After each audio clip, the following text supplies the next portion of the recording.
মানুষের প্রতি আগ্রহ কমাতে শিখেছি, গুরুত্ব না পেলে গুরুত্ব না দিতে শিখেছি, মুখের ওপর না বলতে শিখেছি, কেউ ভালো না বাসলেও দুঃখ না পেতে শিখেছি, কেউ অবহেলা করলে তাকে নিয়ে উপহাস করতে শিখেছি, মিথ্যে বলছি জেনেও মিথ্যেটাকে সত্যের মতন করে শুনতে শিখেছি, কেউ অপমান করলে তার দরজায় কড়া না নাড়তে শিখেছি।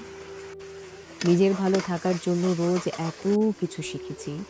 এত কিছু শেখার পর যখন কেউ অহংকারী বলে, তখন তখন তাকে পাত্তা না দিতেও শিখেছি। দিনকালের সাথে সাথে নিজেকে আপডেট করতে হয়, নিজের মুড চেঞ্জ করতে হয়, নিজেকেও ভালোবাসতে শিখতে হয়, নিজের দায়িত্ব নিজেকেই নিতে হয়। কারণ দিনের শেষে স্বাবলম্বী হতে হয় তো।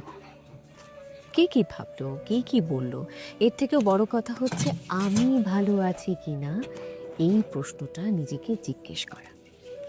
আর যদি উত্তরে আসে যে হ্যাঁ ভালো আছি, তাহলে আপনি ঠিক যেমনটি চলছেন তেমনি চলতে থাকুন। আর যদি উত্তরে আসে যে না ভালো নেই, তখন নিজেকে একটুখানি আপডেট করতে হবে, নিজের উপর একটু গুরুত্ব দিন। কারণ একটা শান্তিপ্রিয় জীবন আপনার প্রাপ্য, আর সেখান থেকে কখনোই নিজেকে বঞ্চিত করবেন না।